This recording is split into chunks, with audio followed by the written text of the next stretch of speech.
zato što i vi pratite ovu konferenciju iz vašeg doma. Nadam se da i već imamo neke koji unose ovde mail adrese. Vreme da krenemo dalje. Dakle, vreme je za panel. Da li se kroz oglasnike stvarno može prodati sve? Oglasnici važe za mesto na kom se direktno sreću ponuda i potražnja. Sad, da li to važi za sve proizvode? Mogu li se preko njih prodavati i najjači brendovi? Ko kupuje zapravo preko oglasnika? Da li je e-commerce njihova sledeća faza razvoja? Na ovo i druga zanimljiva pitanja razgovarat ćemo u okviru panela koji se upravo tako zove. Da li se kroz oglasnike stvarno može prodati sve? Pričat ćemo sa predstavnicima najuspešnijih oglasnika u zemlji i regionu. Tu je Goran Rupčić, Njuškalo, zatim, evo ga, ćao, Željko Banić, Sasomange, zatim Jasmin Marić, OLX i Stefan Salom iz Infostud grupe, a moderatorka će biti Biljana Stojković iz Wireless Medije. Da li se vidimo svi? Ja sve vidim i sve čujem. Možda bi trebalo da radiš u jednoj agenciji. Gde sam završila? Da ne pominjem kako se zove ta agencija, ali pošto sve vidiš i sve čuješ, Milja, možda bi trebalo ne na drugo mesto. Šalim se malo. Ok, narednih 45 minuta su vaši. Uživajte, izvolite. Još jednom postičem sve naše pratioce da u četu postavljaju pitanja. Bilja će to pravovremeno da vidi i da uključi u ovu konverzaciju. Dakle, uživajte u narednih 45 minuta. Biljo, studio. Hvala. Studio, hvala režija. Hvala Miloš još jednom. Dobrodošli na naš panel na kome će pokušati da odgovorimo na pitanje da li se kroz oglasnike zaista može prodati sve. Miloš je već predstavio moje goste, tako da ću ja preskočiti taj deo još jednom, zato što smo tokom pripremanja ovog panela shvatili da imamo jako puno tema i da nam je minutaža koju nam je dodelio zaista dosta kratka, pa ćemo pokušati sledeći put da izvestujemo možda veći, duži period. Tada smo definisali neke 4 teme za koje smatramo da su važne da čujete od nas, međutim nismo potpuno sigurni da li je to sve zaista za vama važno, tako da bih vas pozvala da nam postavljate pitanja kako bih ja mogla da zapravo moderiram ovu diskusiju u pravcu koji zaista vas kao publiku zanima. Takođe smo, pošto je sad online komunikacija, da kažem, jedini najsigurniji način komunikacije, pripremili smo i par videa, par slajdova, ne bili smo možda malo podali taj nivo interakcije i imamo jednu anketu, jer bismo isto volili da čujemo vas kao publiku zapravo šta su vaši preferirani kanali online kupovine.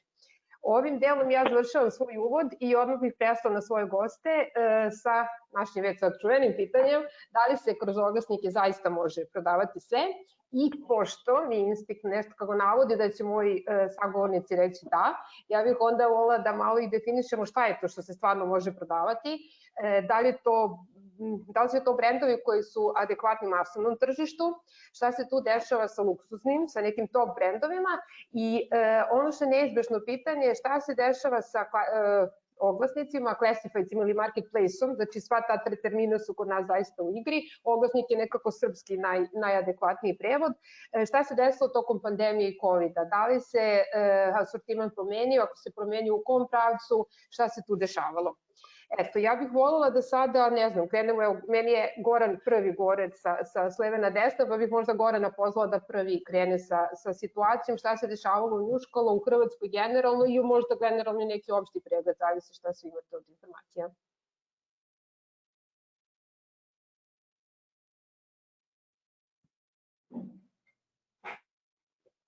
Ja, ne čujem Goran.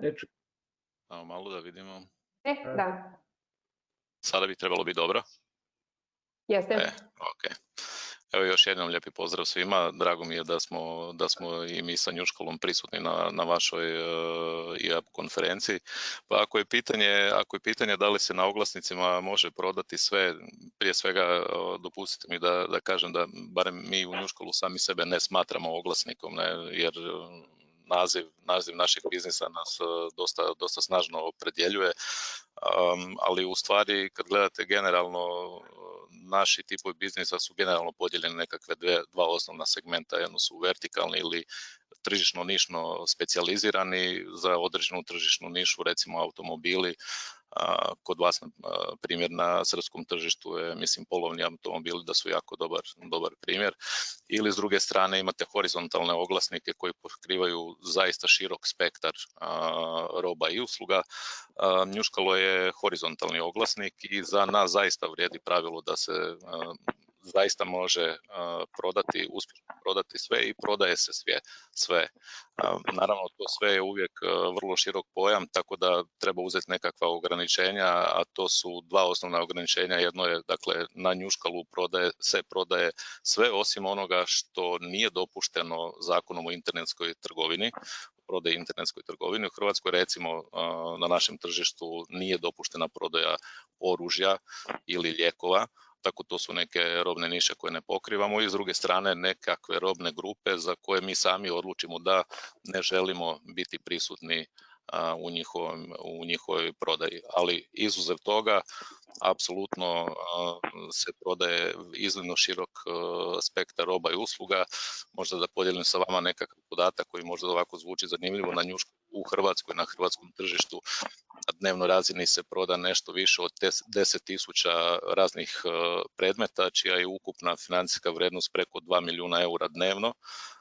I onda možete samo zamisliti koliki je to godišnji turnover te financijske robe. Super, stvarno može izgledati. Ako ne na rečima, onda makar u novcu. Čini mi se da je to onda možda argument. Jasmine, kod vas, kako je u Bosni i Hercegovini? Pozdrav svima koji nas prate, naravno i organizatoru. Još jednom hvala vam na pozivu, zaista mi je drago i čast da budem jedan od učesnika ovog panela. Posebno jer je organizator a i tema koja nam je svima vrlo, vrlo draga i bitna, regionalno. Drago mi je da vidim poznata lica iz ove domene kupoprodaje. Mislim da je Goran poprilično kvalitetno i dobro kao uobičajeno pokrio ovaj uvodni dio. Mi se ne razlikujemo puno kad je u pitanju poslovni model s te strane. Dakle, Olix je i u Bosni i Hercegovini prisutan kao horizontalni marketplace. Pokrivamo preko 2000 različitih kategorija.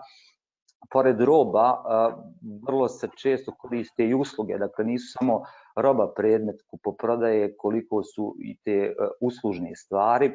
U posljednje vrijeme smo inicirali i ubacivali određene kategorije koje su dosad bile prilično nezastupljene kod nas. Imamo kategoriju recimo poklona, koja je kombinacija neke društveno odgovorne kategorije i kategorije rješavanja potpuno druge pozicije potreba iz ugla spajanja kupca i potrošača.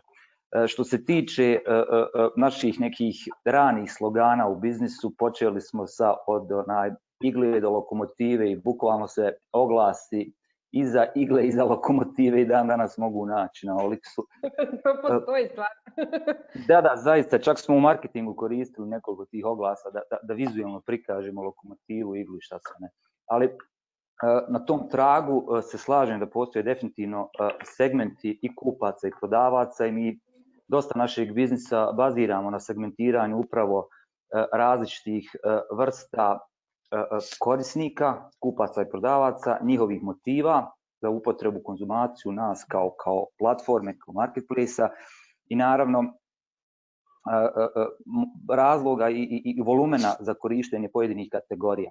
Goran je već spominjao da postoje vertikale i one se, ja bih rekao, i globalno ističu kao dominantne. To su sigurno vozila ili automobili i nekretnine u prvom planu i onda različite robne kategorije koje sve češće i sve više prolaze kao opcija ponude i potražnje kod naših klijenata. Luksuzni brendovi se također sve češće pojavljuju.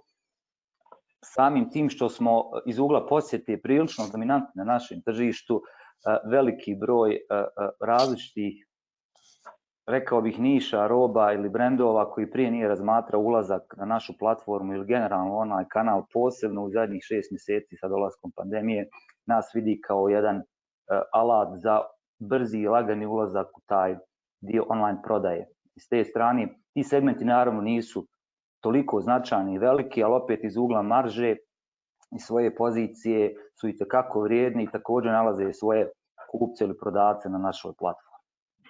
A koji bi to bili, možda samo neki specifični primjeri, šta je najviše skočilo sad u poslednje vreme, a što se smatralo da ne može da se proda kroz ovaj vid? Ako gledamo luksuzne robe ili antikvitete, recimo s te strane, tu manjka ponude i potražnje definitivno nije falilo. Došlo je do određenih promjena kad su u pitanju tržišta nekretnine, recimo, ili vozila kod nas. Ono što je zanimljivo i što nam posebno dileri novih vozila konstantno spominju je to da prodaja skupocjenih automobila i modela nije toliko pala u poređenju sa padom prodaje neke srednje ili niže klase. Dakle, ta disproporcija u, da kažem, kupovnoj moći vrlo bogatih i srednje klase ili siromašnih se nije toliko odrazila, barem na našem tržištu, na razmatranje kupovine, recimo, novih automobila. Tome ide u prilog što su autodileri naravno koristili ovu priliku da se kroz određene bonuse ili popuste, da kažemo, rješavaju lagera tih vozila. To je možda bio neki kratkoročni efekat zadnjih 6 mjeseci, kako će to u narednih 6 mjeseci izgledati iz ugla njihove branše i poslovnog modela, vidjet ćemo, ali po meni najveći pomak unutar pandemije desio se sa ulaskom određenih kategorija koji tradicionalno nisu nas razmatrale kao kanal i oglašavanja i prodaje. To su prije svega robe široke potrošnje, prehrambeni, recimo, proizvodi, neko je spominjao i turizam, turističke ponude s te strane, posebno domaći turizam. To su neki trendovi koje vidimo u zadnjih 6 mjeseci, a prije nisu postojali. Da, pretpostavili smo da je tako. Željko, hoćemo da možda i čujemo vaše mišljenje, s obzirom da time zatvaramo, ajde da kažem, ovu podelu, u ovom trenutku nesrazmernu, a to je da imamo predstavnike 3 horizontalno oglasja i Stefan ima više vertikalnih, pa možda, pritom je Sasomank jedan od najmlađih oglasnika u okviru ove grupe, pa da čujemo vaše viđenje, da li vi isto prodajete sve kao i Njuškalo i Oleks, ili možda ima prostora za još dodatnih proizvoda? Kao prvo pozdravljam sve i da, slažem se, na Classified se svakako može prodati sve, s obzirom da imam iskustvo iz Hrvatske, a sada i iz Srbije, i mogu reći da i na jednom i na drugom području sve ide. Sjećam se svog oduševljenja tamo negdje 2008. kada je prodan nekakva brod od 5 miliona eura ondašnjih i kada nam se taj prodavač uspješno skupio. Goran se sjeća tih vremena, da, i onda smo stvarno vidjeli da se stvarno može. Mi smo isto očekivali da je Classified i tako dalje namijenjen, znači, nekom turnoveru, znači ljudi koji preprodaju automobile i to su ajmo reći, jeftiniji, stariji automobili, međutim da, prodaju se te velike. Isto tako imamo iskustvo u Beogradu sa nekakvim ekskluzivnim vilama i tako dalje po Dedinju, gdje su mi se isto javili ljudi, recimo da je prodana vila od 10 miliona eura, što uopće nisam znao da za moje pojmove da nekretnina može toliko košta, da. Tako voli prodati se. Da, tako da upravo ovo što je Jasmin rekao, da u ova vremena, znači kada su upravo ljudi koji imaju manje novaca, oni se teže možda odlučuju na kupu prodaju, ako ima stari auto da će ga prodati pa kupiti neki malo novi i tako dalje. Dok ovaj vrh te piramide potrošačke, znači onaj top segment, on dalje funkcionira, da pače on caruje, novci to rade, ne. Međutim, isto bi se složio sa Jasminom, znači imamo taj dve glavne kategorije koje u nekom segmentu funkcioniraju i onda imate upravo ove neke ostale stvari, znači što mi zovemo mišljenje i sve ostalo što se diže, i jedino što smo mi primijetili, s obzirom kažem da je Sasomank dijete korone, što ja kažem u šali, s obzirom da smo mi startali 10.6. da nam se, kako se ta korona odmotavala, da nam je jako skočila pozicija turizma, znači nekako se primijetilo, znači Srbija kao tradicionalno dosta putuje van preko ljeta, znači ide se na more, Grčka i okolo i tako dalje, što recimo što sam naučio, što nisam znao prije dok sam radio u Hrvatskoj, da stvarno imate čitavu paletu turističkih agencija, ponude putovanja. Mislim da se sad to sa koronom okrenulo više prema unutra, tako da je nama recimo ono što nismo, mislim, napravili smo kategoriju, ali nismo očekivali da ćemo imati toliki pozitivan efekt, da ćemo imati toliko poziva i registracija upravo sa tim turizmom, znači domaćim turizmom, domaćom ponudom i tako dalje. Tako da ja bih rekao da u stvari ide sve, znači i od usluga i od turizma i ostale robe. Hvala vam. Ok, možemo da pogledamo, Stefane, šta se dešava na vertikalnim oglasnicima ili mogli biste samo da pošto smo predstavili kao neko ko član Infostud grupe, nije predstavljeni kao brand name, znači koji su to vertikalni oglasnici o kojima pričamo u Infostud grupe? Da. Vaše viđenje šta se tu dešavalo, koje brendove prodajete i sve ovo što su i prethodni kolege govorile. Pa, cijela ta priča vertikala, horizontala je neka vrsta, da kažemo, odraza ko šta veruje, naravno i posledice istorijskih razloga, ali kako neko veruje da može bolje ispuniti potrebe, da kažemo, posetilaca i ciljnih grupa. Mi smo izabrali ovaj vertikalni pristup jer mislimo da svaki naših sajtova, Polovni automobili, 4 zida i poslovi Infostud.com, se mogu bolje prilagoditi posetiocu ako znaju temu. Znači da mi kroz različite potpuno softvere, različite pristupe pokušamo da ispunimo ljudima kako potrebu da nađu polovni automobil, sada se više i novih automobila, da li da nađu stan za kupovinu i iznajmljivanje ili novi posao. I samim tim mi nemamo klasične informacije o potražnji, da kažemo, opšteg tržišta, jer nemamo informacije o ostaloj robi široke potrošnje koje bi se mogla kupovali i prodavala kao što se prodaje kroz te horizontalne oglasnike. Ono što je kod nas, na primjer, interesantno, svaki sajt priča svoju priču. Na primjer, najbolji pokazatelj ekonomije je sajt poslovni Infostud.com, koji direktno prati stanje u tome naše ekonomije. Kroz pokazatelj koliko ima slobodnih radnih mesta i novih radnih mesta raspisano. I početkom godine smo zadržavali tempo rasta od nekih 15%, ali onda je došla korona i to je bio najjeziviji pad, skoro 60-70%, u jednom trenutku čak i više, znači bukvalno je stalo sve što je bilo i očekivano koje smo imali vanredno stanje. Onda se to malo oporavilo, došlo je do nekog nivoa tek nešto nižeg nego prošle godine, međutim, evo sada vidimo kako se stvari opet zahuktavaju, opet imamo pad negde preko 20% godina na godinu. S druge strane, priča o nekretninama je malo obrnuta i možda korelira s onim što su kolegi pričali o tome da se skuplje stvari lakše prodaju. Znači, mi smo posle korone, ako je sve stalo tokom korone, posle korone se beleži opšti rast na tržištu i više su se prodavale stvari, evo i primjera Željkovog o vili na Dedinju. To je, mislim, jedan deo opštih ekonomskih situacija u društvu i, ja bih rekao, nekog opšteg očekivanja ljudi da će se ova svetska kriza rešavati masovnim štampanjem novca i onda ljudi koji imaju kapital pokušavaju da taj kapital konvertuju u čvršću vrednost nego što je sam novac. Polovni automobili su, rekao bih, nešto između ova dva ekstrema, znači niti im je pad bio tako dramatičan, niti su imali neki skok značajan opet posle korone. Mi održavamo tih naših zavisnosti od procene, pa hajde da kažemo,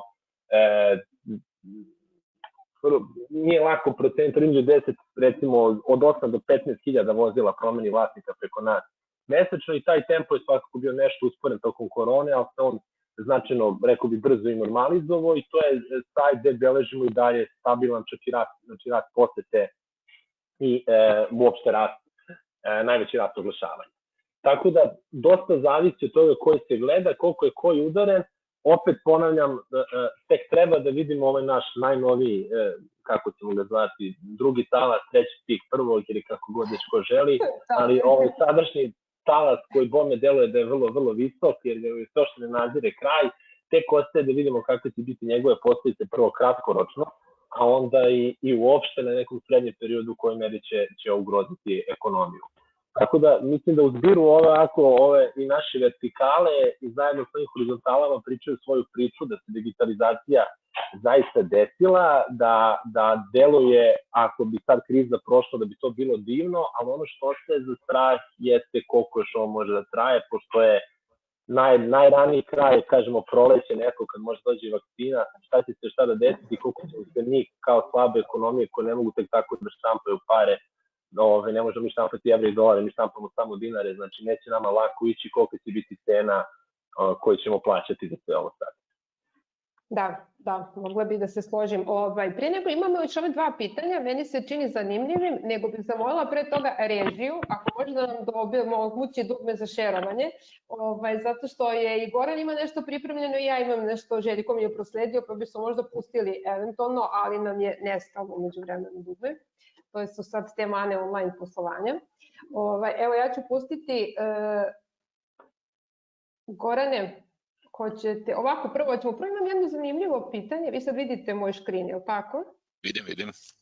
I ja ću sad samo pustiti, ovo je išlo, izvinjam se, to je sad, ja ću pustiti ovaj deo od Sasomangija, pošto je on kod mene, a onda bih vama prebacila, znači, izvinjam se. Željko, ovo smo ispratili brojevima, je li tako? Jel trebam opet da pustim? Ne znam kako je sad... One uspjeli podići te brojke za koje mi nismo vjerovali, to je stvarno bio jedan sprint. Znači od 10.6. do, mislim da su ovo podaci od kraja prošlog mjeseca, uspjeli smo doći do negdje oko 100.000 registriranih korisnika i negdje oko 500.000 oglasa, što smo stvarno, ja to kompariram sa nekim drugim vremenima i neka druga tržišta doduše koja su bila drugačija, ali stvarno u vrijeme korone i ovo nekako koda su ljudi, koda su ponuđači sami to prepoznali, tako da stvarno smo bili, ta registracija nam je baš nešto što nas je diglo, vratilo nam vjeru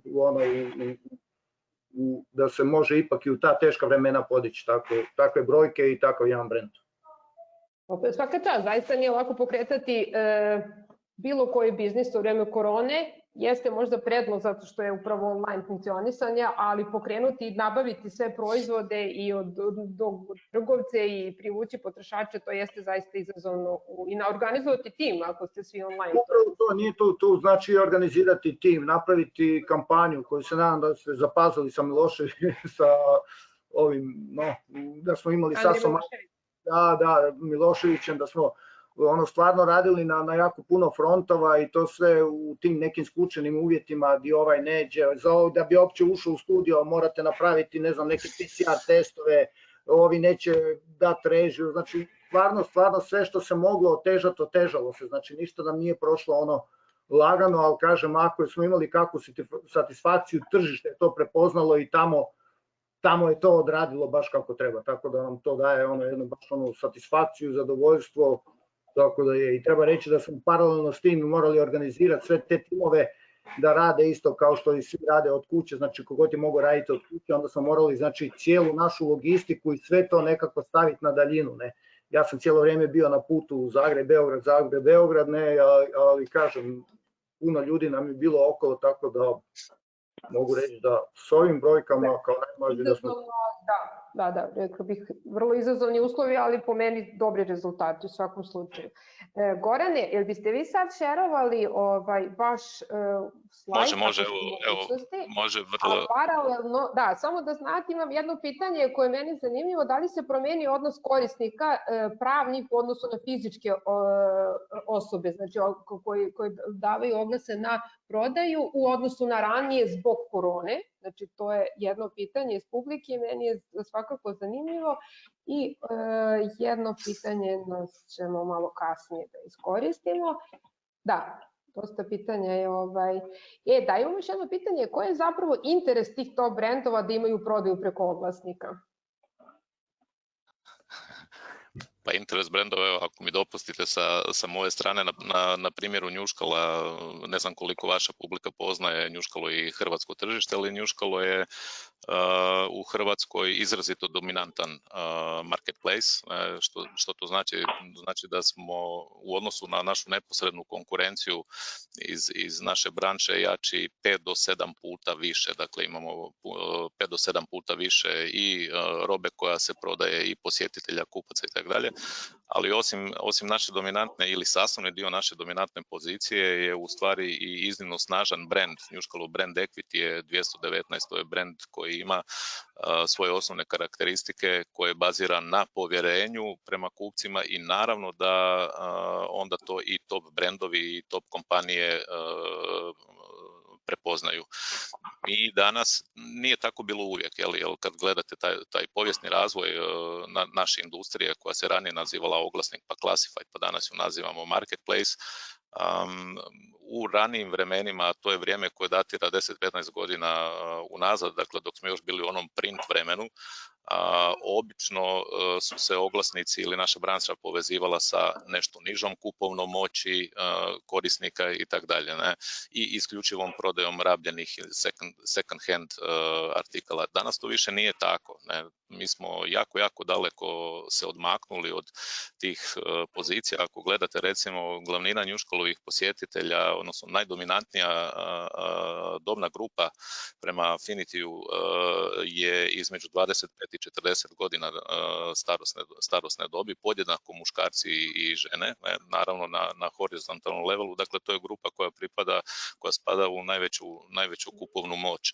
Tako da od naših početaka razvoja industrije koja je bila izrazito C2C orijentirana, odnosno orijentirana na fizičke prodavatelje, postepeno ono što smo prvo otvorili kao segment na razini cijelog biznisa je small and medium segment poslovanja i nakon toga nas vrlo brzo počinju u stvari slijediti top brendovi i top kompanije. Tako da kad pogledamo našu strukturu prihoda koje Njuškalo realizira, kad gledamo advertising dio naših prihoda, onda su vam top spenderi redovito top igrači sa hrvatskom tržišta. Da li su to financijske institucije, da li su to telekom industrije, automoto branše koje najviše tu prednjači, pa skroz do FMCG-a. Dakle, zaista je širok spektar biznisa prepoznao Marketplace kao iznimno potentnu platformu u kojoj mogu na vrlo kvalitetan način plasirati svoje poruke. A ono što se dešava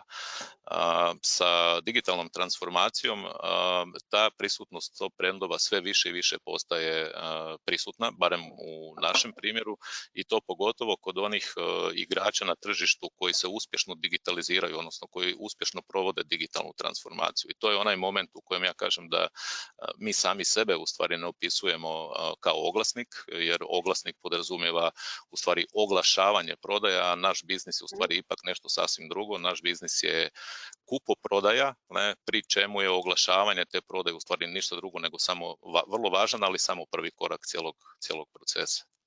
Da, imamo čak posle jedno vrlo zanimljivo pitanje, baš vezano za ovo što često pominjemo, oglasnik, oglašavanje, marketplace, dropshipping i ostale stvari, tako da bih možda samo sada, imamo jako puno pitanja koje vuku ono našu drugu temu, a to je dalji razvoj. Tako da bih možda samo zaključila, ja bih volila samo da vidim onaj slajd, Goran, ako ti je okej, sa dešavanjem kod vas u tokom COVID-a, šta se desilo? Ja ću ga sad podijeliti, samo mi recite da li vidite taj slajd? Da, samo vidimo ga u ovom, tako je, odlično. Znači evo šta se desilo, meni je zaista zastrašujući pad u jednom trenutku. Ja mislim da nismo u ovom periodu poslu, u tom trenutku bi se vjerojatno oduzela. To je nešto na tragu ovoga što je Stefan otprilike objašnjavao. Ovo što vidite, dakle, početak COVID situacije u Hrvatskoj koji se dešava u 3. mjesecu, dakle u martu, i vidite praktički preko noći drop cijelog biznisa, dakle cijele ponude i potražnje koja se odvija na Njuškalu do nekih 50-60%.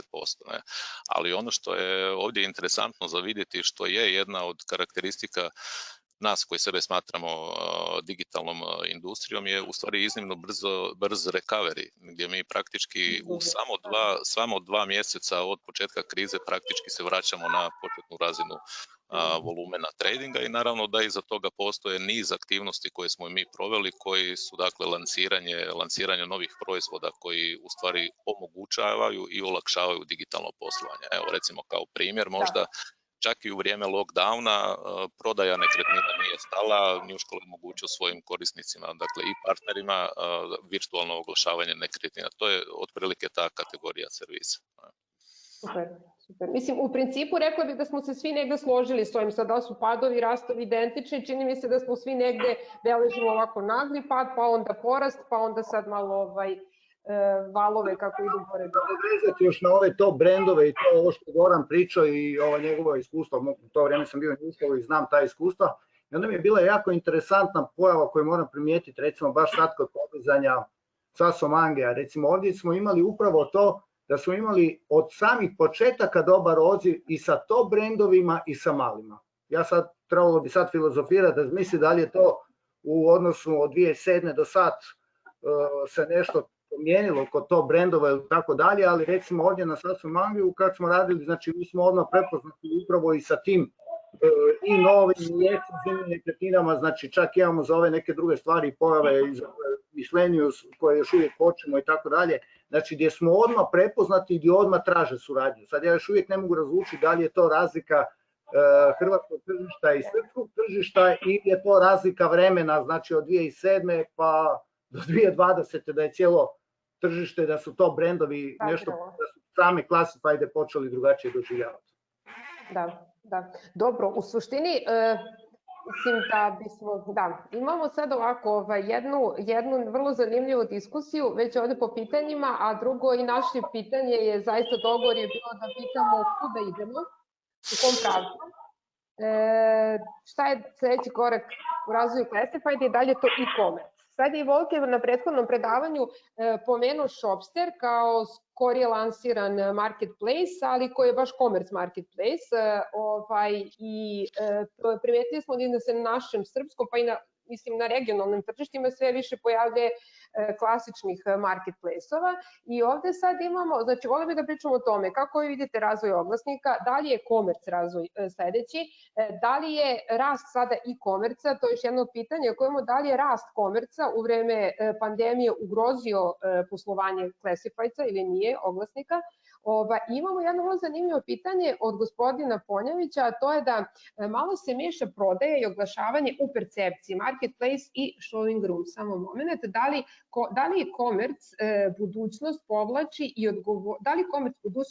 i odgovornost oglasnika za isporuku, kvalitet i payment kao što to dropshipping radi.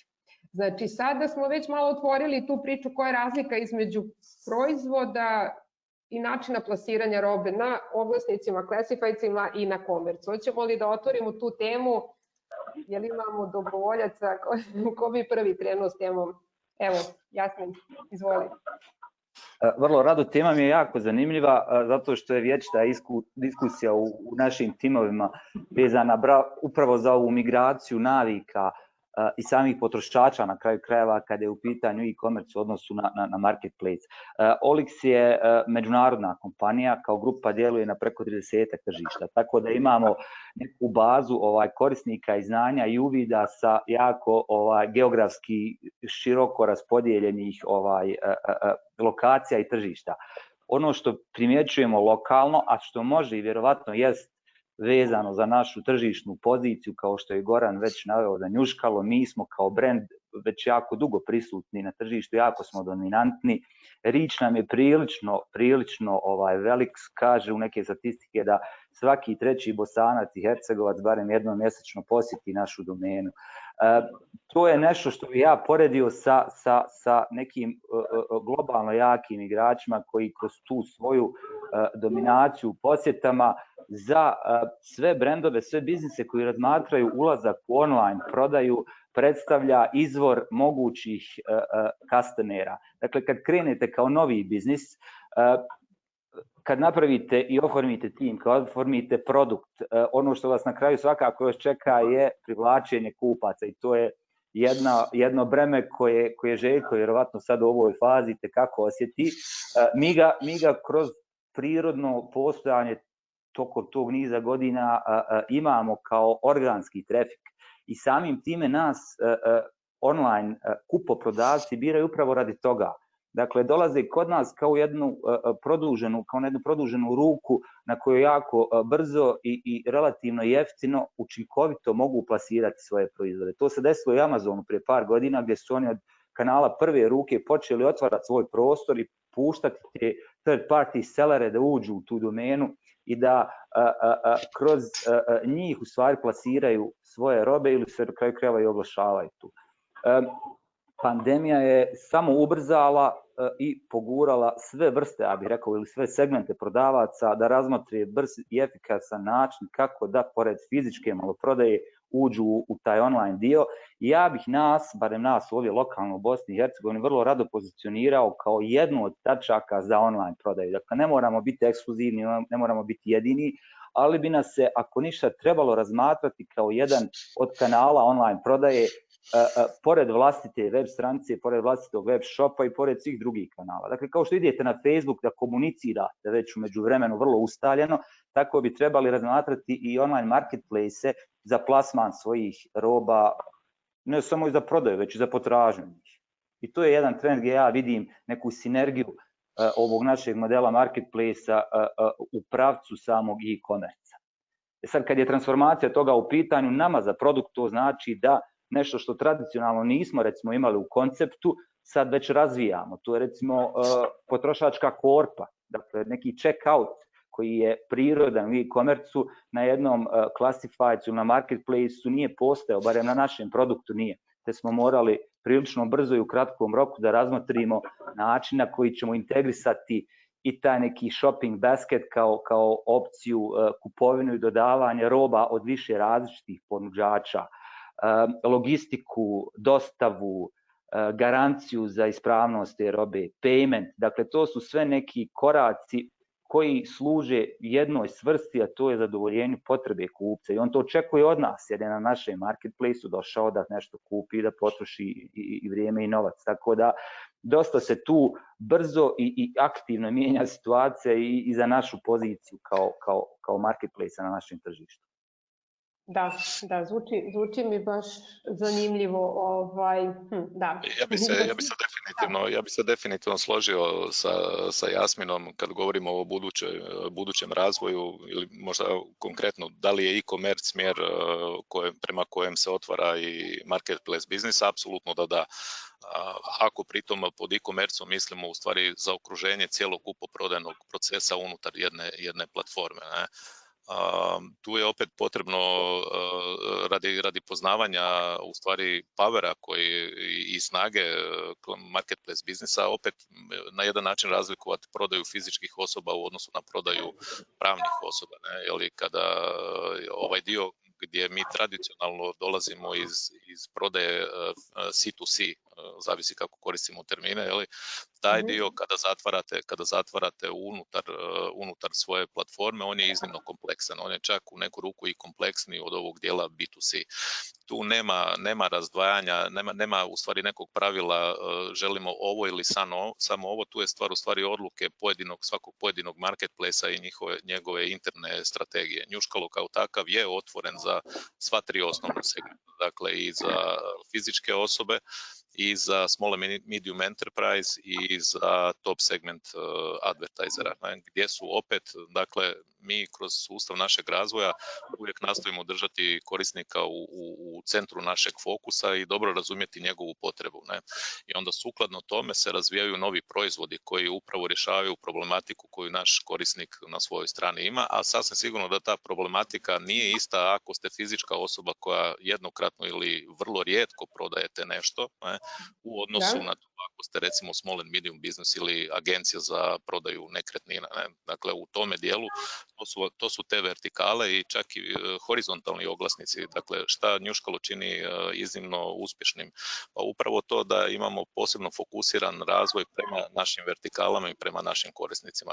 Možda ovako kao primjer, recimo ako želite imati vlastiti biznis i baviti se posredovanjem u prodaju nekretnina, dakle imati vlastitu agenciju, ono što mi radimo je set proizvoda koji vas stavlja u situaciju da vam je dovoljno imati Njuškalov account i sa Njuškalom business accountom vi u stvari dobivate s naše strane kompletnu paletu proizvoda od CRM-a do analize nekretnina pa do onog dijela koji je na vrhu piramide koji se smatra oglasnim.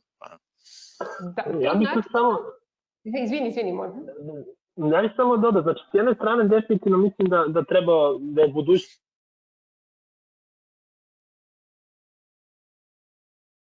Stefane, izgubili smo te. Nadam se ne zauvek.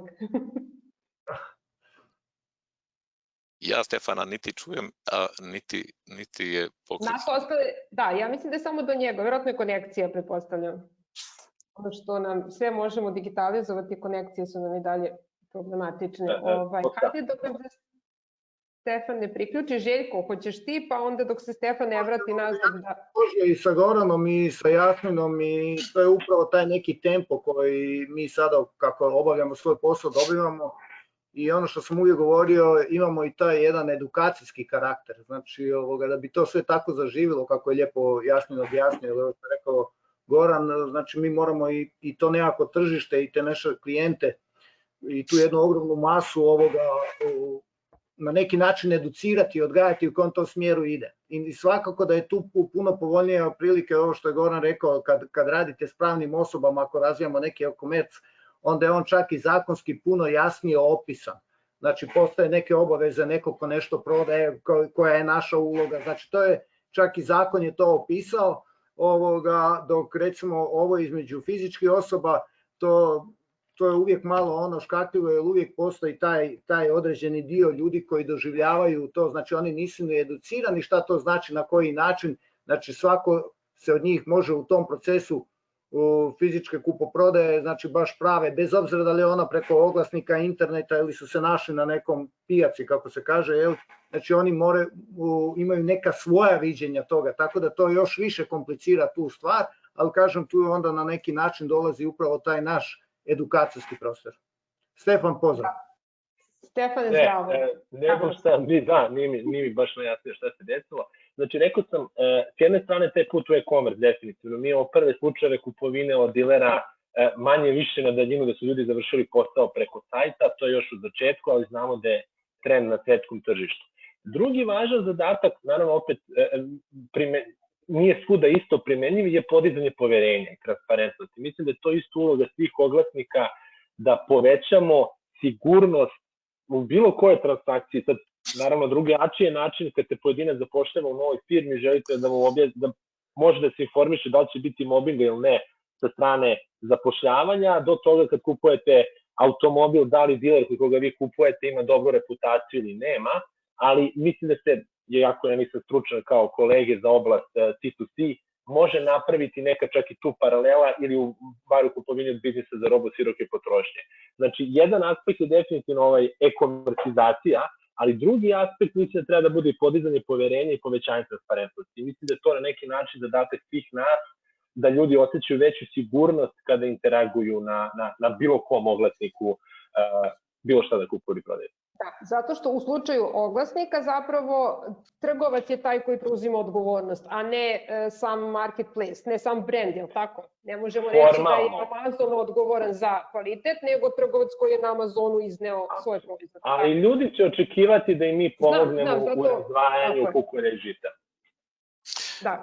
Da, definitivno ja vam mogu potvrditi sa naše strane, dakle, a i pitanje je došlo iz vaše publike, da li ulaskom u taj e-commerce i zatvaranjem transakcija, da li marketplace preuzima odgovornost za kvalitetu robe, ono što je plaćeno i tako dalje.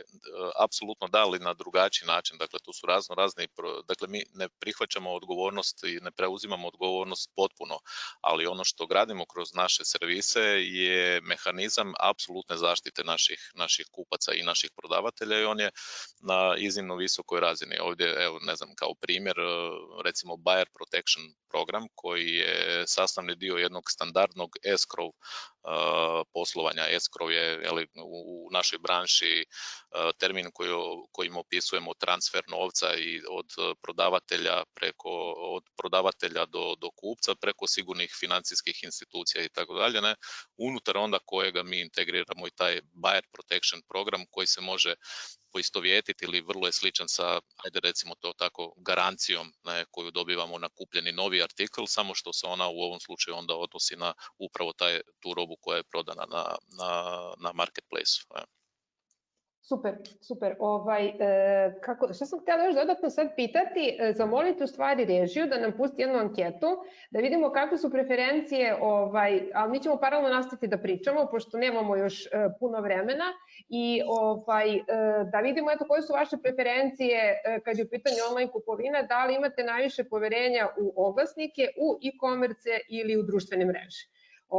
Sad mi ćemo paralelno još razgovarati ovako. Imamo još neka vrlo zanimljiva pitanja, jer tiču se isto samog razvoja.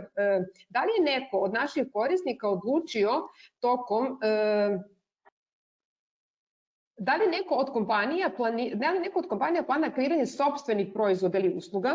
Znači, to bih voljela da prođemo. Da li je to isto pravac razvoja samih marketplace-ova generalno? Sad smo vidjeti kako taj termin, ako mogu da kažemo da uokvirimo zajednički. Imamo još jedno zanimljivo pitanje, to ćemo kasnije, ali tiče se razvoja. Isto, da li ste izbacili neki novi proizvod kao kratkoročni odgovor na COVID-19, a koji je olakšao komunikaciju ili kupoprodaju među korisnicima? Imamo to, imamo neka pitanja za trafik i za aktivnosti, to bi se možda mogli da ostavimo za poslednji deo. Ja sam baš pomenuo ovo kupovinu preko vozila preko neta, to je bio baš bukvalno naš odgovor na COVID. Vozila preko? Preko interneta, da ljudi mogu preko sajta da direktno, mnogo čudno kad se ne vidim, ne znam ni da. Znači, ljudi su mogli da izaberu zainteresno za vozilo i da prodavac doveze automobil do kupca. A druga stvar su, opet verujem, da razvijamo krajnje proizvode za prodavce, razne koji im pomažu u tome, neki komercijalni ne, ali krajnji proizvod da ga kupac kupi, bar nama u svakom slučaju nije u planu, znači u smislu da napravimo neku vrstu, tako se dobro razumem, neku vrstu robne marke. Da, ja sam isto tako da private label. Društveno odeće i ostalo. Ja ne očekujem, sad nek me Goran ispravi, ali ne delim mi da to, ne mi se svidelo klijentima našim previše te potrebe. Pa mi u našoj strategiji nemamo takav smjer, nemamo planirati razvijati vlastite robne marke, naprosto zašto? Zato što mi naprosto vjerujemo da dobar biznis znači biti iznimno uspješan upravo u onome što jesi, a naš biznis je u stvari na neki način blue ocean, dakle jedna od možda od najkompleksnijih stvari u našem biznisu je odabrati i prioritizirati kojim smjerom nastaviti dalje, odnosno koje sve smjerove uključivati. Ako gledate GMV koji se vrti na njuškalu, dakle gross merchandising value prodane robe, on je na razini od gotovo 50-55% hrvatskog bruto domaćeg proizvoda. To su enormno veliki iznosi i ono što mi radimo, to je tih prodanih 10-ak tisuća artikala dnevno i tako dalje. I ono što mi radimo, mi ulazimo duboko u user journey. Zašto ulazimo u user journey? Zato što između buyera i sellera, zato što zatvaranje kupoprodajnog procesa u platformu podrazumijeva da sve one aktivnosti i radnje koje jedan kupoprodajni proces sadrži, od ugovaranja, pregovaranja, kontroliranja robe, transfera robe od kupca prodavatelju novca i tako dalje, a koji se danas dominantno još uvijek dešavaju analogno ili off modu, sve te procese u stvari zatvaramo u digitalizaciju naše platforme. I onda još osim toga, evo ako uspijem podijelit ću slajd sa vama, nažalost to sad ne mogu, čini mi se. Možemo da pitamo režija. Da. Imamo uz to, dok budeš samo šerovao, imamo vezano dodatno za customer journey, zato mi je adekvatno, kada su u pitanju classified biznisi, koje aktivnosti korisnika pratite aktivno, koje aktivnosti korisnika su najznačajnije za razvoj classified-a, a da nije masovno saobraćaj i poseta. Recimo, to mi je negdje uz ovaj customer journey, ako imate dodatno neko od vas da preciziramo još kako merimo i šta su zaključci na osnovu customer journey-a koje pratite, kako to ide dalje, kako se razvija, šta radimo sa tim insightima koje dobijemo. Gore ne vidimo sad, ali vidimo isto umanjeno, nije... Evo može, ako vas ne smeta, pa neka možemo ostaviti ovo u pozadini možda dok ostale kolege malo uskoče sa temom. Da. Ali ako je... Oprosti. Nama je ključna interakcija, nama su fokusi da mi vidimo da postoji značajna interakcija bilo preko pozivanja telefonom, praćenja tih telefonskih poziva, na tom intenzivno radimo, da pratimo brojnost i njihove poruke. Znači, to je mislim jedan od glavnih pokazatelja. Naravno, kruna svega je da ste ostvarili transakciju preko platforme, ali to nije lako znati sa sigurnošću dokle god, i to će mislim pre kolege iz horizontale imati, ako dođe do escrow accounta i toka novca, oni će to moći da znaju. Ali za nekretnine i vozila neće ljudi sigurno uplaćivati posredniku na internetu pare za kupovinu nekretnine, tako da ćete tu sporije konkretno znati nego ćete imati ove stvari koje vam deluju prilično to. Ne znam da je drugačije kod kolega ili isto tako. Pa i Saso Mange kao takav, normalno da razmišljamo o paleti proizvoda, ne bih rekao ovo za svoje robne marke, ali svakako da mislimo na neki način zadovoljiti same ponuđače, kao prvo profesionalne, gdje razvijamo čitav niz alata koji će njima upravo pomoći ako se bave nekim biznisom, od analize tržišta i ono što uskoro spremamo za iduću godinu, samo financiranje. Znači upravo ovim koracima koji su sada pred nama, znači tu na neki način s jedne strane imate prodavača, s jednog kupca, tako da mi pokušavamo koje su to grupe, koje su to akcije koje Saso Mange može napraviti da pomogne tog kupcu u ovim koracima, i dok s druge strane koji su to alati sa lijeve strane vidimo prodavača gdje mu pomognemo, upravo da bi ovi koraci koji su ovdje opisani da bi bili što prihvatljiviji, što jednostavniji i svakako pružili sigurnost, znači tom istom kupcu, znači da on može to svoje, znači na neki način ako kupi, ne znam, neki laptop ili brod ili ne znam, neku sportsku opremu, da mu ona bude na neki način osigurana. Tako da baš ovaj slajd, ta naša nastojanja, znači imamo dva tima, jedan se bavi samo prodavačima, drugi samo kupcima, gdje onda upravo to moraju zadovoljiti. Ne?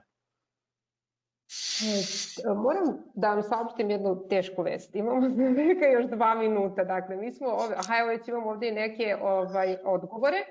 Sad ne vidim procenat i vidim procenat. Znači, u ovom trenutku publika koja je glasala, isto ne vidim koliki je uzorak u ovom trenutku, ali znači više poverenja ljudi imaju kroz e-commerce kanale, pa kroz oglasnike i onda kroz društvene mreže. Ali recimo i ovih 9% kroz društvene mreže meni isto dosta čudna informacija, ali dakle čini mi se da smo definisali šta bi onda bili koraci da se ovaj procenat poverenja na oglasnicima zaista poveća, je li tako?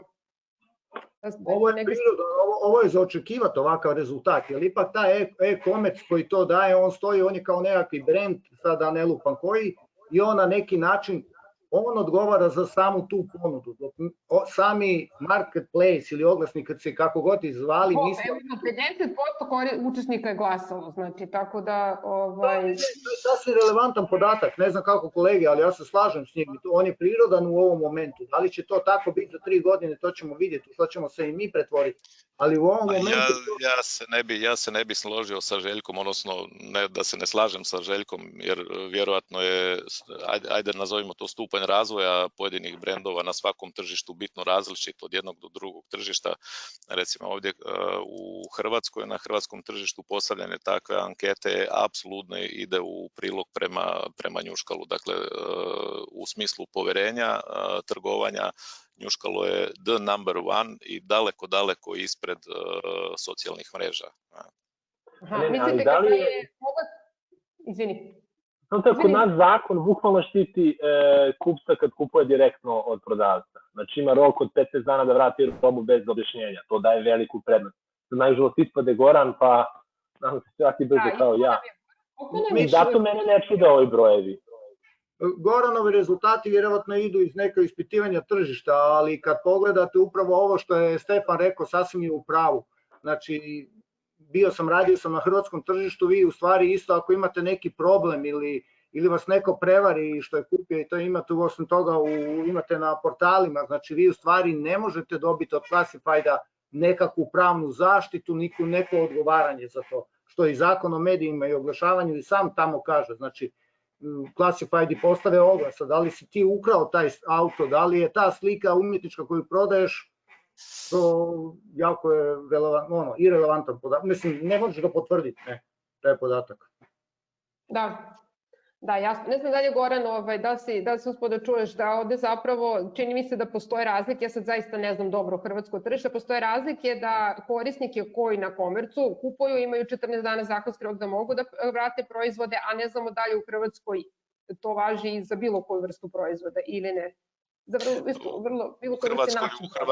U Hrvatskoj je taj dio zadnjih godina iznimno dobro zakonski reguliran, dakle on je reguliran zakonom o internetskoj trgovini, ne, ali ovdje je ponovo potrebno razlikovati prodaju fizičkih osoba i pravnih subjekata i onda u drugom koraku prodaju second hand robe od novih artikala i tako dalje.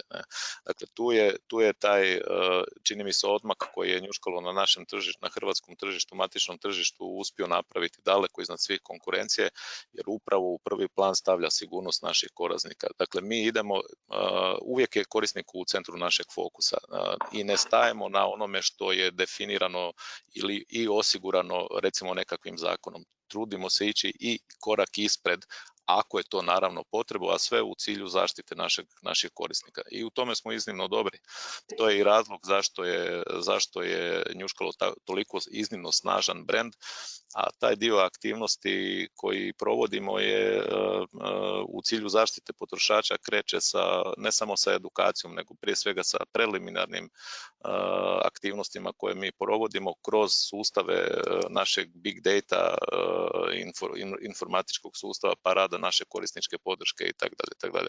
Dakle, pojednostavljeno, to je onaj smjer bolje spriječiti nego liječiti. Samo mislim, mogu reći, ja sam proučavao i zakonsku regulativu, ne ja, nego i odvjetnička kuća, tako da je zakonska regulativa recimo u Srbiji i Hrvatskoj prilično slična. Ne znam kako je u Bosni, ali Srbija i Hrvatska, osim ekavice i ekavice, nema neki veliki razlika. Tako da što se tiče toga, recimo nisam baš siguran, recimo ukoliko dođe do nekog da kupi preko ili Saso Mangea ili preko Njuškala, nebitno, i dođe do nekakvog spora između kupca, bio taj kupac, odnosno prodavač pravno lice ili fizičko lice, u samom sporu neće se puno, osim činjenice gdje je kupac saznao za to i gdje je počeo dio ostvario kontakt, neće imati nikakav utjecaj na classified ili na marketplace, kako god ga zvali. Znači, ipak je tu, kako bi rekao, classified u ovom trenutku je tu samo instrument, dok ako je ta kupovina obavljena na e-komercu, onda je to nešto drugo. I u Srbiji i u Hrvatskoj. Zato mislim, to je naš domaći. To je ono poverenje o kojem sam pričao. To je naš domaći. Da podignemo poverenje, da jednostavno ljudi budu svesni, pokušamo da vidimo da ako loše tretiraju svoje klijente, da im taj penal bude vredniji nego pare koje su uzeli u tom trenutku. I to je lakše uraditi naravno na robi koja je manje vredna, možda nešto teže na skupljoj robi, ali to je ono čemu težimo. Imam jedan bit. Čekaj, ovako, mogu da te potkupim javno, molim te. Imam bit. Kako da naljutiš sve učesnike Virtual Day-a? Prekini zanimljiv par. Evo da vas zamolim samo, Biljo, da vas zamolim samo u 2 minuta da sumirate ovo što smo pričali, jako ste zanimljivi i mnogo mi je žao što moram da prekinem, ali vreme ide. Dakle, ako možete sumirati u 2 minuta sve što smo pričali, pa onda idemo na pauzu za ručak. Hvala, razumem, to ti je posao da nas prekidaš. Ajmo ovako, momci, da sumiramo u jednoj rečenici, Miloš mi je dao još minut. U stvari ja upućujem sami da sumirate. Šta su vaši najjači utisci? Sad mislim da smo osjetili šta je publiku zanima, pa kako biste možda zaokružili celu ovu današnju priču i nadamo se u nekom novom terminu da ćemo se opet videti. Evo mogu ja, s obzirom rekao sam da smo mi dijete korone, pa nismo imali ni našu promociju.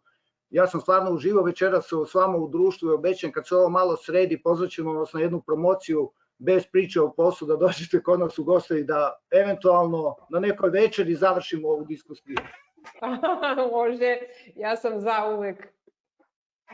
Hvala, ja generalno mislim da se svi slažemo u stvari sa smjerom budućeg razvoja našeg biznisa koji ide definitivno prema zatvaranju, prema e-komercu kako smo ga danas nazvali. E-komerc je taj dio koji dodatno diže razinu sigurnosti za koju postoje naravno i razni drugi mehanizmi i apsolutno se slažem da je upravo svaki pojedini brend onaj koji vodi računa o sigurnosti i mora biti onaj koji vodi računa o sigurnosti svojih korisnika, jer u konačnici imamo i takvu društvenu odgovornost. Vi kada jeste na toj razini da omogućavate trgovinu koja je na razini 50% državnog bruto proizvoda, onda sasvim sigurno morate imati mehanizme apsolutne zaštite svojih korisnika u tom poslovanju. Dakle, smjer e-komerca big data, artificial intelligence, strojnog učenja, to su smjerovi na kojima mi baziramo razvoj naših tehnologija i naših proizvoda koje zovemo proizvode budućnosti. Super, Jasmin. Aha, izvini. Da, ja bih volila Jasmin se očutao, a evo imamo 30 sekundi. Inače će Miloš opet da iskoči. Hvala vam, dakle, još jednom na pozivu. Moj zaključak i nekako predviđam da ćemo puno više posla imati na, da kažem, ovim nekim primitivnijim zadacima. To je možda ovaj Stefanov dio priče, podizanje povjerenja, podizanje svijesti, intenzivniju priču o zakonu zaštiti potrošača, o internetskoj kupovini, o čemu god već, jer jako puno naših usera, barem ovo što ja osjetim, ne samo u C2C-u, nego i u B2C-u, i dalje, nažalost, ne barata ovim online alatima i mogućnostima u koje je sad nekako kroz pandemiju primoran da uđe. Ja sam se šokirao zaista koliko velikih kompanija koje razmatraju da uđu na internet i dalje nemaju pojma odakle da krenu kad je u pitanju vlastita digitalizacija i organizacija internih procesa. I bojim se da je naš zadatak da im tu pomognemo. Dobro. Dakle, da ih naučimo što znači rekonstrukcija, što znači trebovanje robe sa skladišta, kako se izdaje fiskalni račun, kako se ta roba pakuje, gdje je logistika i sve ostalo. A opet vezano za online kupovinu. Jasno, vrlo su mi jasni zaključci. Stefane? Znači, da ne bi dobila kritiku dalje, znači, tem ovih smjerova samo ponavlja, onda je ono isto što mislim da je budućnost obogatiti alatkama i kupca i prodavca, s jedne strane sigurnost kupovine, a s druge ili doseg ka klijentima, kupcima, a s druge strane da im olakšamo koju robu da kupe u skladu sa svojim potrebama. Znači, nek sve bude sigurno, opet u slučaju automobila ne odgovara svako niti tip automobila, ista marka i modela, treba im pomoći tu odluku da donese i mislim da je tu takođe naša velika odgovornost. Znači, transparentnost, pomoć u procesima i sve veće za okruženje tržišta, bi ja rekao onako nekako, da tome težimo kao oglasnici. Da, ja ću se složiti s tim, evo, slažemo se, zahvaljujem se, jako puno se zahvaljujem. Miloš je takođe na tom doprinosu, što se mi tako prekinuo. Bili ste sjajni svi, zaista mi je drago što smo imali prilike da vas čujemo i mnogo mi je krivo što moramo da prekinemo, ali moramo da pratimo satnicu. Dakle, dame i gospodo, molim vas veliki virtualni aplauz za Gorana Rupčića, Željka Banića, Jasmina Marića, Stefana Saloma i našu moderatorku Bilju Stojković. Hvala vam mnogo. Hvala puno. Pozdrav. Veliki pozdrav. Imali smo sjajna pitanja. Ja ću sada najaviti pauzu za ručak. Inače da smo u fizičkom prostoru, kao što to inače izgleda kada radimo Digital Day, mi bismo vas posle nekih pola sata jurili po hodnicima i zvonili da se vratite u salu. Set your watches, dakle da se vidimo ponovo u 17:45 na donesi.com koje delimo, ostalo ih je još par, dakle dovoljno da napišete vaš mail organizatorima u chat i možete da osvojite upravo kod za ovu pauzu za ručak. Dakle, vidimo se u 17:45, molim vas budite tačni, inače nema potrebe da izlazite iz aplikacije, ukoliko menjate lokaciju, samo pristupite putem istog linka. Vidimo se u 17:45, nadam se takođe u ovolikom broju. Nadam se da vam je i ovo do sada zanimljivo. Što se vidi po pitanjima, rekao bih da jeste. Vidimo se u 17:45. Ćao, prijatno.